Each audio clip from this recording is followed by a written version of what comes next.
마태복음 6장 33절. 다시 읽읍시다. 그럼 시작. 너희는 시작. 너희는 먼저 그의 나라와 그의 의를 구하라. 그리하면 이 모든 것을 너희에게 더하시리라. 아멘. 네. 그의 의를 구하라고 하는 말씀으로서 우리가 함께 은혜를 받음으로 이 33절에 관계된 말씀을 오늘로써 마무리를 지었으면 좋겠다 이렇게 생각을 합니다. 그러나 지난 시간에 제가 마무리를 짓다 보니까 설교 시간이 1시간이나 되더라고요. 그랬더니 유튜브에 들어오는 사람이 많지 않아요. 보니까 길으니까 설교에. 여러분도 힘드셨을 것 같아요. 제가 설교가 40분에서 45분을 넘어가지 않도록 조심을 하겠습니다. 네. 여러분, 의가 무엇인지 우리에 대한 어떤 나름대로의 개념이 있습니다. 그렇죠? 의. 네. 그런데 예수님께서 그냥 의를 구하라 그렇게 말씀하시지 않고 무슨 의를 구하라고요? 네, 그분의 의를 구하라고 그랬어요. 그분의 의를. 그러면 하나님의 의가 있다면 그것 말고도 또 다른 의가 있다는 얘기가 아니겠는가. 그렇죠? 한 가지 의만 있으면 그냥 그거면 끝나는데 먼저 우선순위로 그분의 의를 구하라 그렇게 얘기했잖아요. 그러니까 그럼 그분의 의 말고 또 무슨 의가 있는가? 그래서 그분이 하는 의가 아닌 인간이 행하는 의가 있다 이 말입니다. 어떻든 간에 그것이 하나님 인정을 하시든 안 하시든지 간에 그 하나님의 의 대신에 인간의 의가 있다. 그럼 우리가 먼저 하나님 말씀은 인간의 의에 대해서 뭐라고 말씀하시고 계신가? 우리도 잘 아는 이사야 64장 6절 말씀입니다. 이사야 64장 6절. 대저 우리는 읽겠습니다. 시작. 대저 우리는 다 부정한 자 같아서 우리의 의는 다 더러운 옷 같으며 우리는 다 쇠폐함이 잎사귀 같으므로 우리의 죄악이 바람같이 우리를 몰아가나이다. 네. 우리 의가 나오죠. 그렇죠? 하나님의 의 말고 우리 의가 나오는데 우리의 의는 어떻다고요? 네, 더러운 옷 같다고요. 네.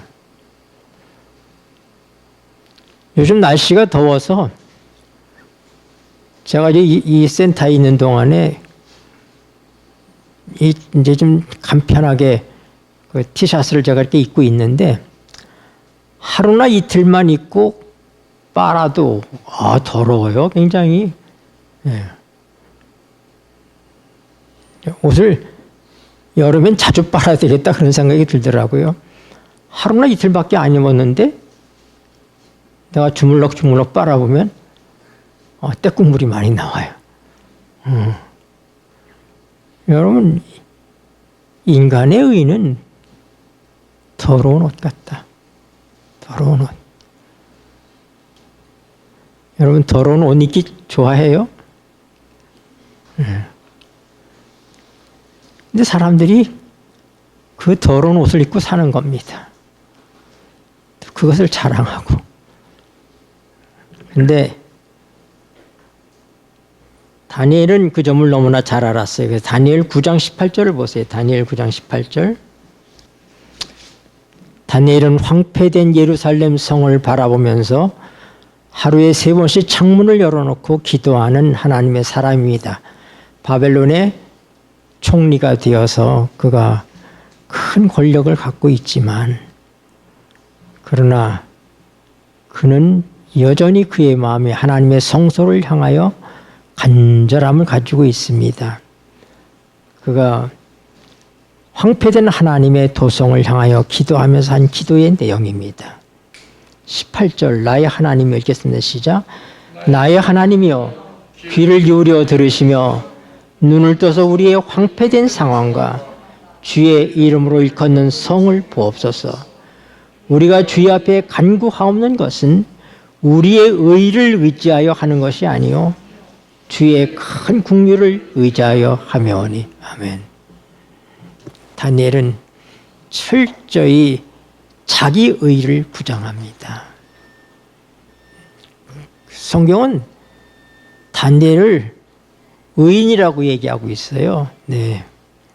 에스겔 선지자는 3번씩이나 다니엘과 욥과 노아를 의인이라고 그렇게 평하고 있습니다. 그런데도 다니엘은 뭐라고요? 내가 우리의 의를 의지해서 제가 하나님 앞에서 바르게 살고자 하고 내가 하나님의 뜻대로 살고 내가 의를 행하는 그런 걸 바탕으로 해서 나를 자격으로 해서 하나님께 간구하는 거 아닙니다. 하나님, 당신의 긍휼하심을 의지해서 기도합니다. 이것이 참 기도자의 태도입니다. 그래서 하나님께서, 예수님께서 바리새인의 기도를 책망하신 거예요. 자기를 의롭다고 여기고 다른 사람을 멸시하는 자의 한 비유로서 바리새인의 기도를 예수님께서 말씀하시잖아요. 그러니까 기도는 철저히 하나님의 의를 의지하는 것이요, 하나님의 긍휼을 의지하는 것이지 우리의 의 때문이 아니다. 우리 어떤 기분적으로 우리가 좀 더 하나님과 가깝게 지낸 것처럼 생각되고 기도도 많이 하고 성경도 읽고 좋은 일도 많이 하고 이러고 나면은 기도하는 어깨가 가벼워요. 그래서 기도를 하나님께서 잘 들어주실 것 같고 뭐 이런 생각이 들고 그래서 우리 기분상 그런 기도를 할 때가 있습니다. 그러나 기도는 그런 것이 아닙니다. 다윗은 얘기하기를 하나님이 기뻐하시는 기도는 상한 심령이라고 그랬습니다. 여러분, 우리는 언제까지나 말할 수 없는 죄인이라는 사실을 알아야지 됩니다. 주님께서 우리를 늘 정결케 하시고 주의 보혈로 깨끗하게 하셨지만은 이 더러운 세상을 지나가면서 아직도 우리가 거듭난 사람임에도 불구하고 우리는 이 썩어질 육체를 가지고 살고 있기 때문에 사단이 이 육체를 이용해서 우리를 더럽히는 일을 끊임없이 하고 있기 때문에 우리도 씻어내는 일을 끊임없이 해야 되는 것입니다. 예수님께서는 마태복음 6장에서 뭐라고 말씀하셨는가 한번 또 찾아봅시다. 마태복음 6장 1절입니다. 사람에게 보이려고 읽겠습니다. 시작. 사람에게 보이려고 그들 앞에서 너의 의를 행치 않도록 주의하라. 그렇지 아니하면 하늘에 계신 너희 아버지께 상을 얻지 못하느니라. 네, 심지어 우리 주님께서는 뭐라고요? 너희 의를 행치 않도록 주의하라. 많은 사람들은 의를 행하라고 하나님께서 말씀하실 줄 알아요. 의롭게 살고 의를 행하고 그것이 기독교인이다 이렇게 생각할 수 있는데 우리 예수님께서는 뭐라고요? 너희 의를 행치 않도록 주의하라. 의를 행하지 말라 이 말입니다. 얼마나 도전적인 말씀입니까? 왜요? 의가 없기 때문에. 행할 의가 우리에게 없습니다. 본전도 없는데 뭘 한다게 된가? 그건 뭐예요? 헛된 자랑인 것입니다. 우리가 가진 이는 절대적 의가 아니고 상대적으로 그저 느끼는 의인 것입니다. 의는 하나님 한 분만 의로우신 분이십니다. 의는 실제적으로 하나밖에 존재하지 않습니다. 하나님만의 의이셔요. 그러므로 의의 반대 개념은 뭐냐면은 하나님을 떠난 모든 것은 의가 아닌 것입니다. 하나님에게 속한 모든 것이 의이고 하나님을 떠난 모든 것이 의가 아닙니다. 그 의는 우리가 만들어낼 수 없어요. 우리가 생산할 수 없습니다. 우리의 노력으로 가능하지 않습니다. 그래서 뭐라고요? 구하라 하신 것입니다. 의는 구해서 얻는 것이지 연습해서 의를 행하는 것 아니라는 사실을 알아야지 되는데 많은 그리스도인들이 하나님의 성령의 도우심으로 우리가 연습해서 우리의 의를 행할 수 있다고 착각하는 사람들이 있는 것입니다. 그런데 우리 예수님은 뭐라고요? 너희를 행치 않도록 주의하라. 하지 말라 이 말입니다. 하지 말라. 아무 쓸데없다. 왜요? 하나님이 인정하시지 않는 거예요. 하나님이 부정하신 것입니다. 네. 그래서 우리는 그분의 의를 구해야지 되는 거예요. 그분의 의를.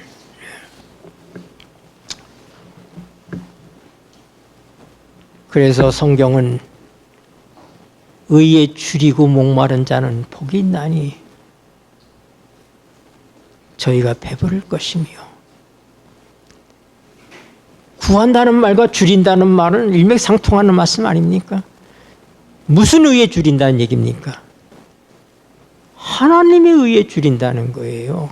내가 어떻게 하면 의롭게 살 수 있을까? 이에서 줄이는 것이 아니라 하나님의 의를 그리워하고 하나님의 의에 줄이고 목마르는 것, 이것을 말씀하고 있는 거예요. 팔복의 마지막도 의를 위하여 핍박을 받는 복이 나니 천국이 저희 것이며, 그래서 그 의가 뭐예요? 내가 의롭게 행하기 위해서 핍박을 받는 것이 아니라 하나님 편에서는 하나님의 의를 고수하는 그 일 때문에 핍박을 받는 걸 얘기하는 거예요. 내 의를 고수하는 것 아니다 이 말입니다. 착각해서는 안 된다 이 말이에요. 네. 하나님의 의에 줄이고 하나님의 의 때문에 핍박을 받는 것이지 내 의로움을 지키기 위해서 핍박을 받는다, 그렇게 착각할 수 있어요. 그러나 확실하게 성경적으로 정리하셔서 여러분의 삶에 닮으시게 되기를 바랍니다. 우리에게 의는 없습니다. 그리고 의는, 절대적 의는 하나밖에 없다. 누구요? 하나님이시다. 하나님이시다. 합니다. 로마서 1장 17절 잘 아는 말씀. 그럼 하나님의 의가 어디에 있는가? 우리가 그 의를 어떻게 만나볼 수 있는가? 17절 복음에는 읽겠습니다. 시작. 복음에는 하나님의 의가 나타나서 믿음으로 믿음에 이르게 하나니 기록된 바 오직 의인은 믿음으로 말미암아 살리라 함과 같으니라. 네. 하나님의 의가 어디에 숨겨져 있어요? 복음 속에 들어 있어요. 복음 속에. 그럼 복음은 누구예요? 복음이 뭐예요? 단도직입적으로 얘기하죠. 복음은 예수 그리스도십니다. 그러니까 하나님의 의는 누구 속에 있다? 예수님 속에 있다. 복음을 있는 그대로 기쁜 소식이라고 그렇게 여러분들이 생각할 수 있지만은, 그러나 복음의 정체는 예수님이십니다. 예수님보다 우리에게 더 큰 기쁨의 존재가 어디 있습니까? 우리를 살리시는 분이신데.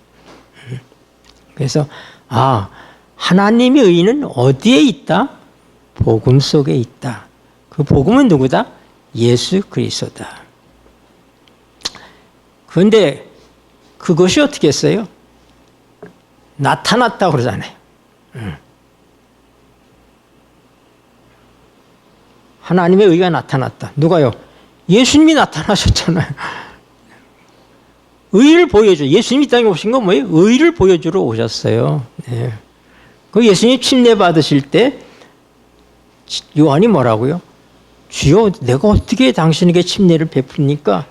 주님이 내게 침례를 베푸셔야죠. 그러니까 예수님이 하신 말씀이 뭐예요? 이제 허락하라. 이와 같이 하여 모든 의를 이루는 것이니라. 그 예수님이 이 땅에 오신 이유는 뭐예요? 의를 이루러 오셨어요. 의를. 근데 침례받는 사건과 의가 무슨 관련이 있는지 제가 결론적으로 이따가 말씀을 드릴 겁니다. 제가 여러 부분들에 대해서 의와 관련해서 말씀 묵상을 했는데 늘 걱정은 시간이 걱정입니다. 많은 부분을 우리가 함께 생각할 수 있습니다. 여러분도 잘 아시는 말씀이시지만은 같이 생각하면 아, 이 말씀이 이런 의미였구나 하는 것들을 깨닫게 되는데 제가 여러 시간 묵상한 걸 짧은 시간에 정리하니까 시간에 쫓기는 것입니다. 의가 나타나서 믿음으로 믿음에 이르게 한다. 이게 믿음이 두 번 반복됩니까? 복음에는, 자 정리해봐요. 복음에는 하나님 의가 나타난다. 자, 하나님께서 의를 구하라고 그랬어요. 먼저 그의 의를 구하라고, 내 의를 구하라고 그랬습니다. 근데 그 의가 어디 있느냐 했더니 복음 속에 있대요. 근데 복음이 누구냐? 예수님이 복음이신데, 근데 그 예수님이, 그 복음이신 예수님이 의를 가지고 나타나셨어요. 그건 존재가 의니까. 그런데 우리는 어떠냐면 그분을 만난 우리는 믿음으로 믿음에 이르게 된다고요.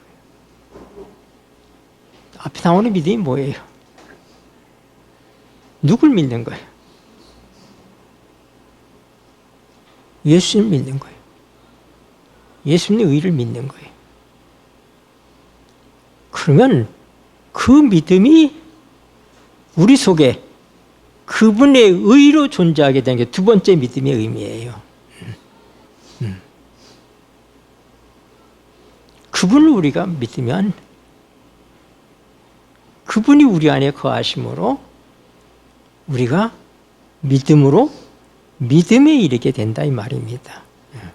이거 얼마나 귀한 말씀입니까? 사실상.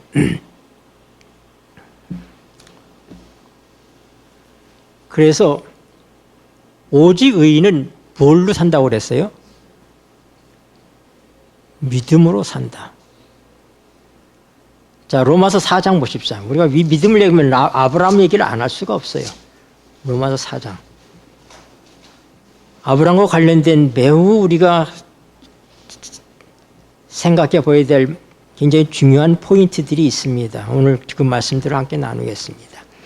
로마서 4장 3절. 성경이 무엇을 말하느뇨? 읽겠습니다. 시작. 성경이 무엇을 말하느뇨? 아브라함이 하나님을 믿음에 이것이 저에게 의로 여기신 바 되었느니라. 아멘. 아브라함이 뭘 믿었어요? 하나님을 믿음에 이것이 저에게 의로 여기신 바 되었다.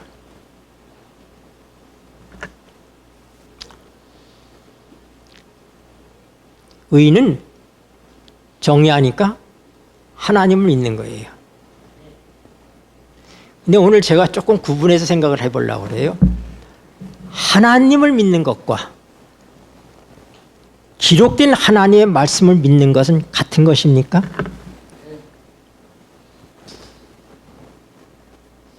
정말 그럴까요? 하나님 자신, 하나님 자체를 믿는 것과 하나님의 말씀을 믿는 것은 언제나 똑같을 수 있습니까? 만약 그렇다면은 다른 교리들이 생기지 않았습니다. 다른 교파들이 생기지 않았습니다. 다 하나님 말씀을 믿는다고 하고 그 말씀을 토대로 해서 교리가 나오고 교단이 형성된 것입니다. 똑같은 하나님 말씀이에요.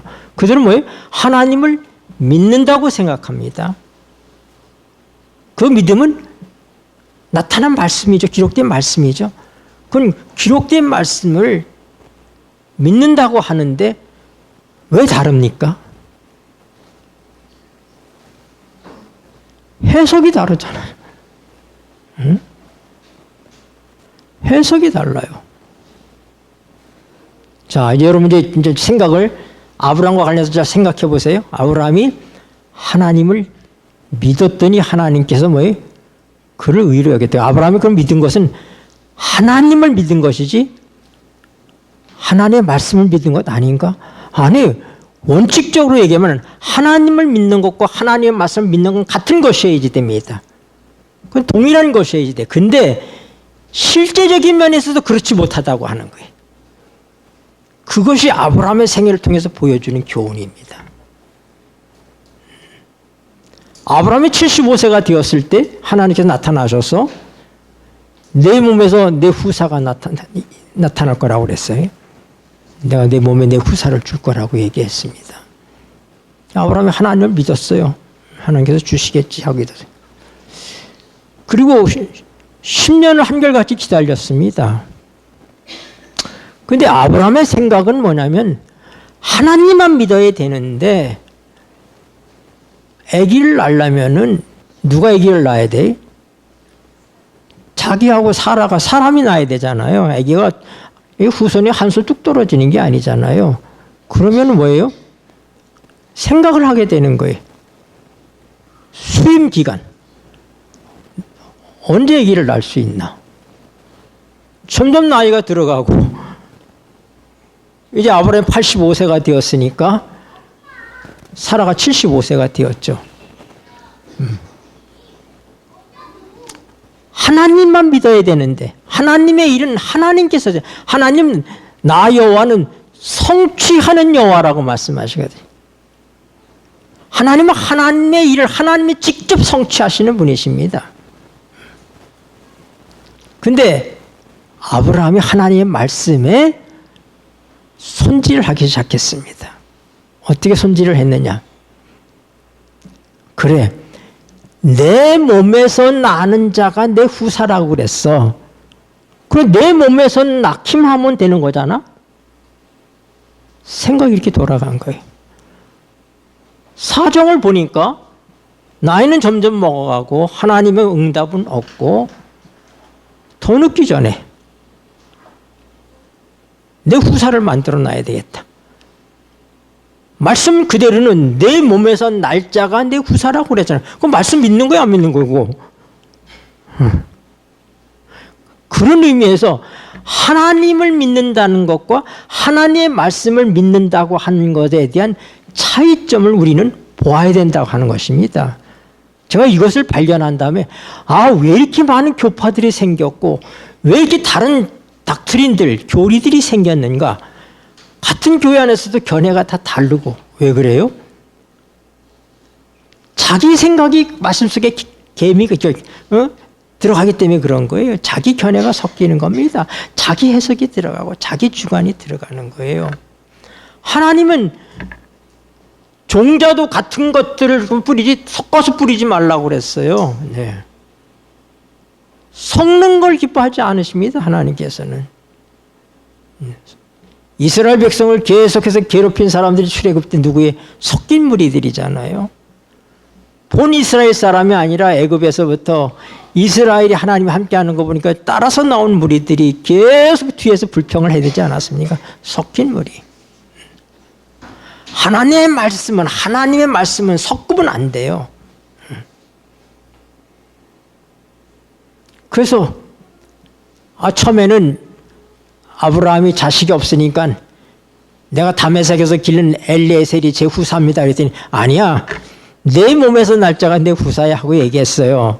10년 기다려도 안 주시니까 그러면 이제 돈 넣기 전에 내 몸에서 후사를 내가 만들어야지 되겠다. 그러면 내 몸에서 날짜 후사가 된다고 그랬으니까 그 후사가 되는 거 아닌가? 말씀을 그렇게 자기 생각대로 바꾼 겁니다. 그래서 하나님께서 오셨는데 참 감사한 거는 하나님이 아브라함을 나무라지 않습니다. 너 인마 왜 이딴 짓 했어? 안 하셔요. 아브라함이 99세 때 나타나서 하는 얘기가 야 아브라함아 너 이름 바꾸자. 너 아브라함이 아니라 아브라함이라 하자. 네가 열국의 아비가 되는 거야 하고 얘기합니다. 야단은커녕 축복을 하시고 계셔요. 하나님의 아이러리한 면을 제가 이렇게 봤습니다. 보면서 하나님이 아브라함을 믿어주시고 계신 거예요. 계속 믿어주시고 계시는데 아브라함은 좀 딴짓을 하고 있습니다. 사실은. 아브라함도 하나님을 믿긴 믿습니다. 믿긴 믿는데 뭐라고요? 자기식으로 믿게. 오늘날 세상에 많은 사람이 하나님을 믿는다고 하는데 자기식으로 믿는 사람들이 많이 있다는 걸 알아야 돼. 아브라함의 생애에서 우리는 그걸 배워야지 돼. 아브라함이 하나님을 믿긴 믿는데 그를 사랑하는데 인내하다 보니까, 기다리다 보니까 뭐가 자기 생각이 들어가기 시작하더라. 그러니까 자기식으로. 그러니까 진짜 하나님이 아닌 자기가 만든 하나님들을 사람들이 믿고 따른다 이 말입니다. 이게 문제인 거예요. 네.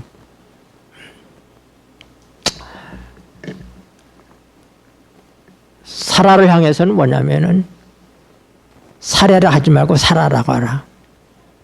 열국의 어미가 될 것이다. 이제 너희가 그랬더니 아브라함이 뭐라고 얘기하면은 하나님 이스마엘도 내 새끼잖아요. 내 몸에서 낸 후사잖아요. 얘나 복을 주세요. 우린 너무 늙었어요. 얘나 복을 주세요. 했더니 하나님께서 단호하게 아니다. 사라가 낳는 자가 내 몸의 후사다. 그때 아브라함이 웃었어요.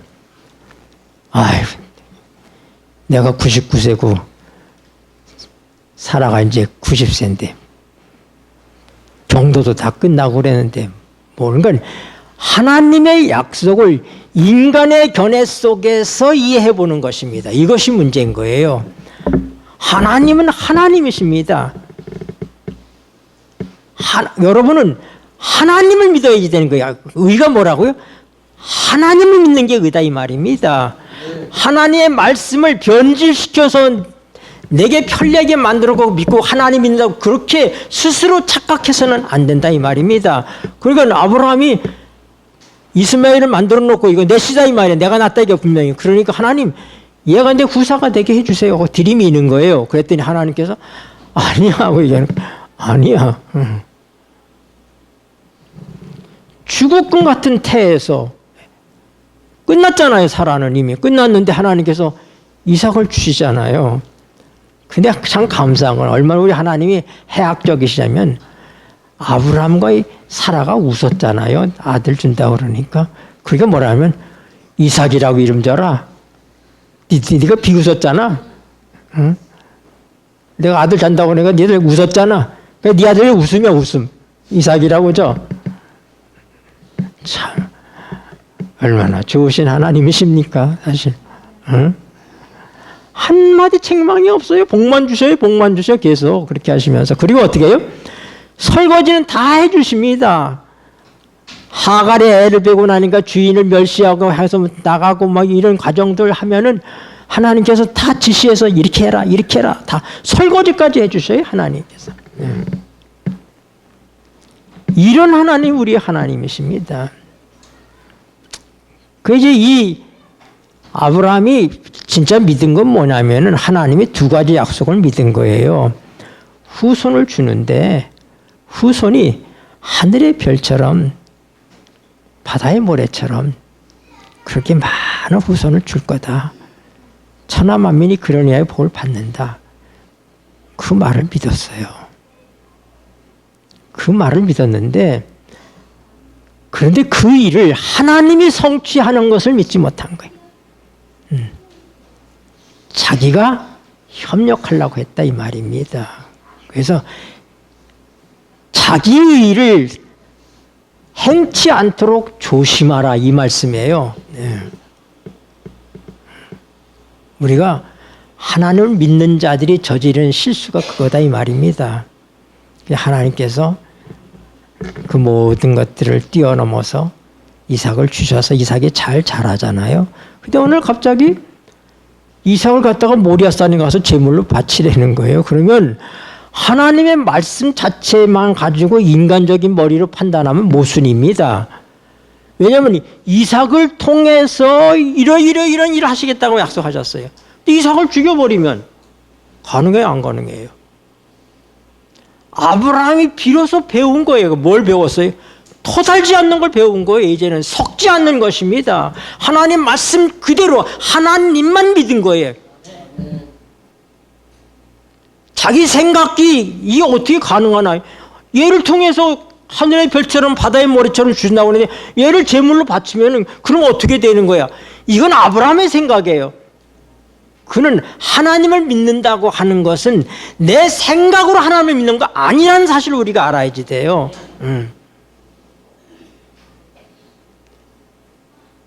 내가 이해하는 한도 내에서 내 논리에 의해서 내 합리성에 의해서 하나님을 믿는 거 하나님 믿는 거 아닌 것입니다. 아브라함은 토도 달지 않고 이유도 않고 하나님 자신 하나님께서 하시는 거니까 하나님을 믿고 갖다 바친 거예요. 이것이 하나님께서 이렇게 되도록 기다려 주신 거예요. 여러분 우리도 하나님을 믿는 사람들이 되길 바랍니다. 다 우리가 하나님을 믿는다고 그러는데 우리가 만들어 놓은 하나님 믿고 있습니다. 네.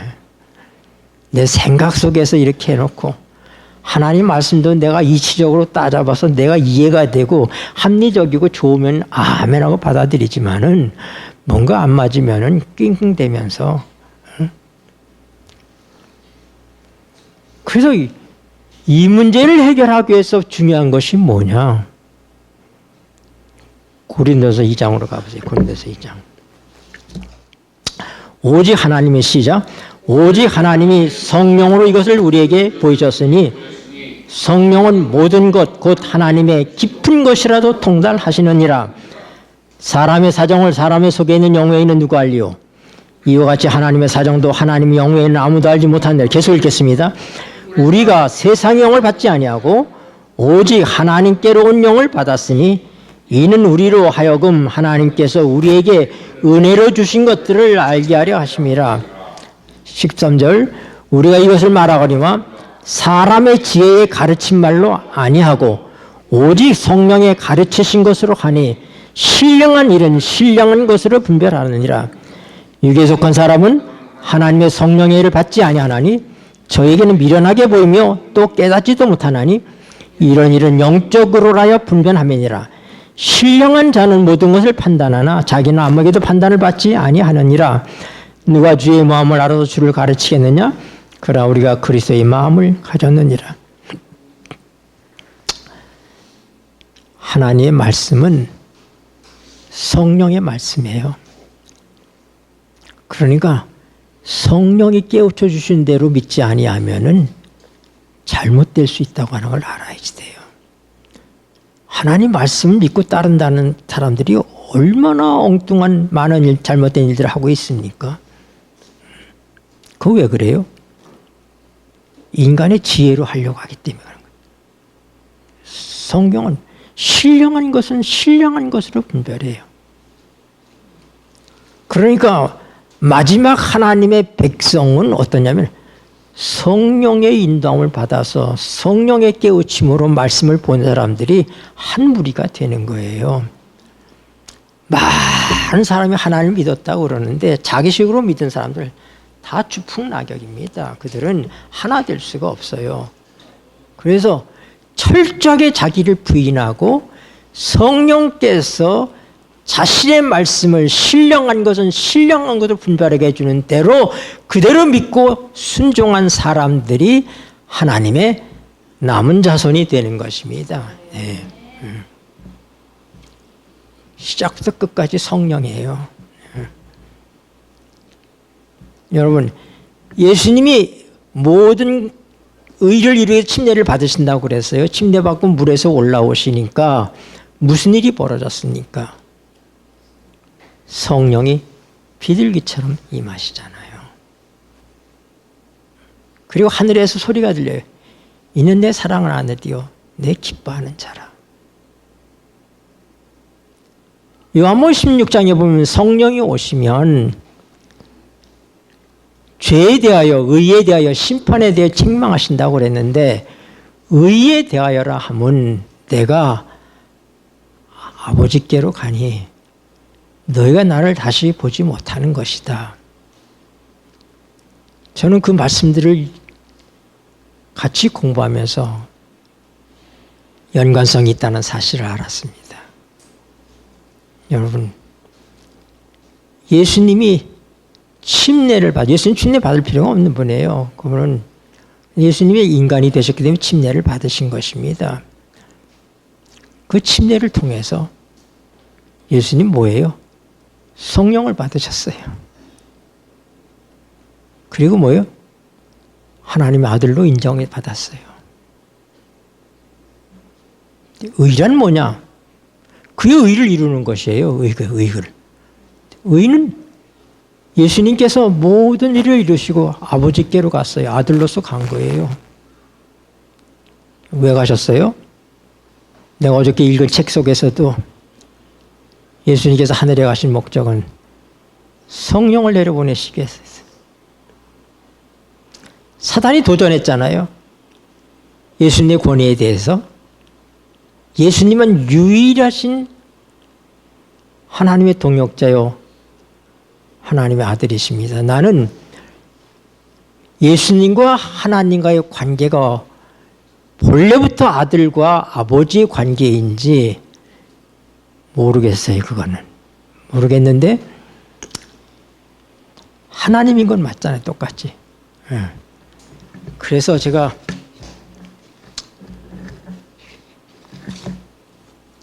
길지만 읽습니다. 이게 빛을 전한 사람들 그 첫 페이지 두 번째 페이지에 기록된 말씀이에요. 예수님을 하나님의 아들과 관련해서 어떻게 표현하고 있는지. 선악의 대쟁투가 하늘에서 처음으로 시작된 때부터 반역이 영원히 정복되고 죄악이 전면될 때까지의 역사도 또한 하나님의 변함없는 사랑의 증거이다. 우주의 통치자는 당신의 의로우신 사업을 홀로 행하시지 않으셨다. 그분에게는 모든 존재에게 행복을 주시려는 그분의 목적을 이해하고 당신의 기쁨을 함께 나눌 수 있는 동역자, 곧 동료 한 분이 계셨다. 태초에 말씀이 계시니라. 이 말씀이 하나님과 함께 계셨으니 이 말씀은 곧 하나님이시니라. 그가 태초에 하나님과 함께 계셨다. 말씀이시요 하나님의 독생자이신 그리스도는 본성과 품성과 목적에 있어서 영원하신 아버지와 하나이셨으며 하나님의 모든 협의와 의도에 참여하실 수 있는 유일한 분이셨다. 그 이름은 기묘자라, 모사라, 전능하신 하나님이라, 영존하시는 아버지라, 평강의 왕이라, 그의 근본은 상고의 태초이니라. 그리고 하나님의 아들은 당신에 관하여 다음과 같이 선언하신다. 여호와께서 그 조화의 시작 곧 태초이라 이시기 전에 나를 가지셨으며 만세전부터 내가 세움을 입었나니 또 땅의 기초를 정하실 때에 내가 그 곁에 있어서 창조자가 되어 날마다 그 기뻐하신 바가 되었으며 항상 그 앞에서 즐거워하였다. 아버지께서는 하늘의 모든 존재자를 창조하시면서 그분의 아들을 통하여 일하셨다. 만물이 그에게 창조되되 보좌들이나 주관들이나 정사들이나 권세들이나 만물이 다 그로 말미암고 그를 위하여 창조되었다. 천사들은 하나님을 섬기는 자로 그분의 어전에서 흘러나오는 빛으로 빛나고 그분의 뜻을 실행하기 위하여 신속한 날개로 빨리 날고 있었다. 그러나 하나님의 기름 부음을 받은 자요 그 본체의 형상이시요 하나님의 영광의 광채이신 아들은 그의 능력의 말씀으로 만물을 붙드시며 모든 천사 위에 최상권을 가지신다. 원시부터 높이 계신 영원하신 보좌는 당신의 성소가 있는 것이며 주의 나라의 홀은 공평한 홀이니이다. 예수님은 하나님의 아들이라고 언급하지만은 영존하신 아버지라고 얘기해요. 하나님 아버지에게 붙여지는 칭호가 다 그대로 들어가요. 그러므로 나는 아들이란 얘기를 무엇과 관련이 있느냐 하면은 구속과 관련시키고 싶은 것입니다. 예수님께서 구속사업을 위해서 하나님의 의를 이루기 위해서 이 땅에 오셔서 침례를 받으시니까 하나님께서 당장 아들이라고 인정하시니까 아들이라고. 그리고 성령이 임하십니다. 그건 예표였어요. 그럼 모든 사업을 이루시고 하늘에 올라가셨어요. 모든 인간은, 죄인은 하나님의 영광에 이르지 못하는데 아들로서, 우리가 똑같은 아들로서 이 땅에 오신 그분이 어떻게 해요? 아버지께로 올라가시는 거예요.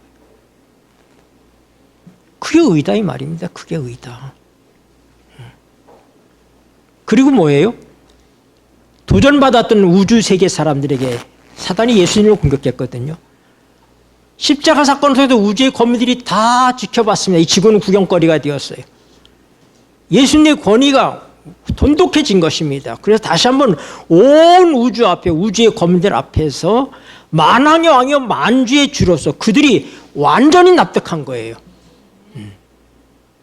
하나님이 하시는 일은 하나님이 임의로 하시니, 하나님은 뭐든지 할 수 있지만 사단을 왜 즉각 멸하지 아니하시고 그렇게 하지 않는가? 모든 인격적인 존재들이 하나님이 하시는 일에 전적으로 공감하고 인정하고 받아들일 때까지 하시는 것입니다. 그래서 이렇게 긴 세월 이런 고난이 점철되고 있는 것입니다. 그러나 하나님이 하시는 일은, 하나님은 뭐예요? 하나님의 방법으로밖에 일을 못 하시는 것이는 거예요. 사단은 수단과 방법을 가리지 않고 하지만은 하나님의 방법대로만 하기 때문에 더디고 어려운 것처럼 보입니다. 그러나 우주 거민들은 완전하게 이제 예수님을 받아들이게 된 거예요. 그래서 만왕의 만주에 되셨고, 그때 뭐예요? 성령이 이 땅으로 오시는 거예요. 그것이 의의 사건이다 이 말입니다.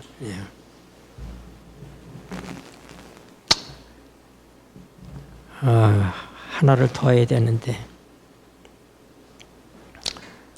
근데 여러분, 이 하나님이 하시는 일은요, 나는 삼위 하나님이 동등한 하나님이라는 사실을 믿습니다. 여러분도 믿으시죠? 그런데 구속 사업에 있어서는 하나님께서 하나님의 능력을 예수님에게 위임하십니다. 제가 성경절 다 찾아냈지만 안 읽어요. 위임하십니다.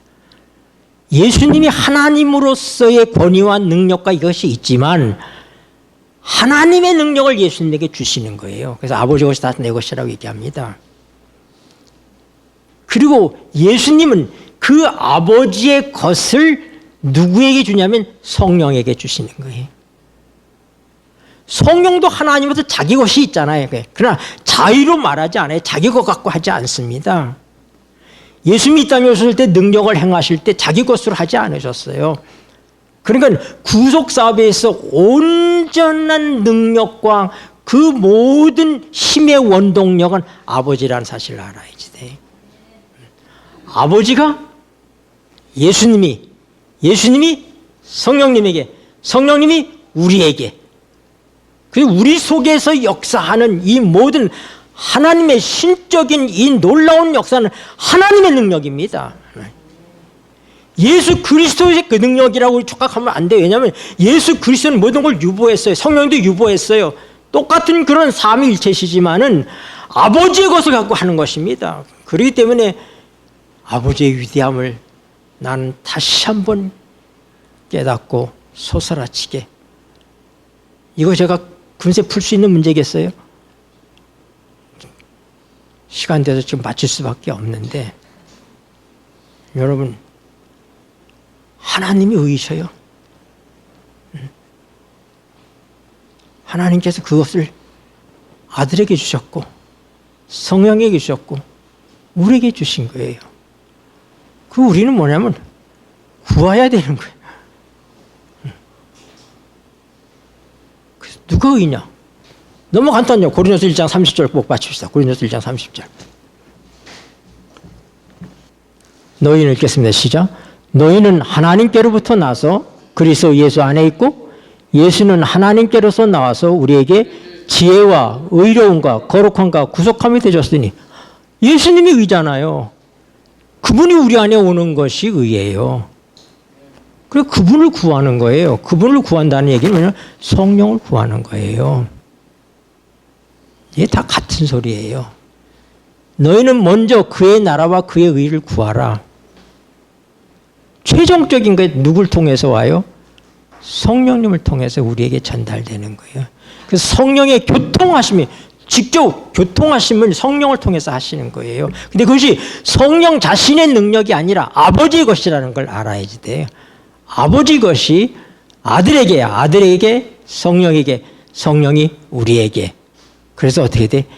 성령을 통해서 예수님이 우리 안에 계실 때 그것이 아버지의 의가 우리에게 있는 것입니다.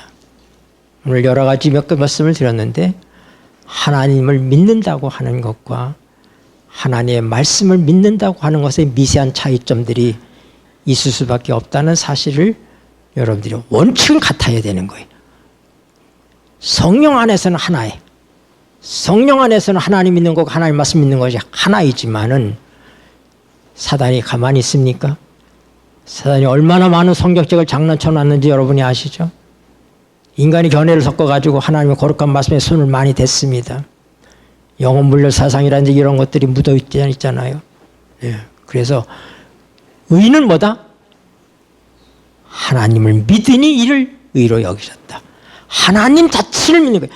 그분이 성취하신 그분이시다. 그래서 여호와 우리의 의라고 얘기하는 거예요. 누가 우리의 의라고요? 여호와 우리의 의. 기도하시겠습니다. 고마우신 하늘아버지, 왜 우리가 먼저 그의 의를 구해야 되는지를 말씀해 주셔서 감사합니다. 하나님만이 의이시고 하나님만이 그 의를 우리에게 주실 수 있는 분이시기 때문에 우리가 자칫 우리의 노력으로 우리의 의를 행할까 조심하라 말씀하셨사오니 우리의 의는 다 더러운 옷 같고 하나님 앞에서 인정받지 못하는 것들입니다. 그러므로 하나님의 성령을 통해서 온전히 하나님께 속할 때 예수 그리스도가 복음이신 예수 그리스도가 하나님의 의를 우리에게 나타내 주시고 우리의 것이 되게 해 주시는 것을 믿습니다. 이 시간 성령 하나님 다시 한번 저희 안에 계시옵소서. 예수님의 이름으로 기도드립니다.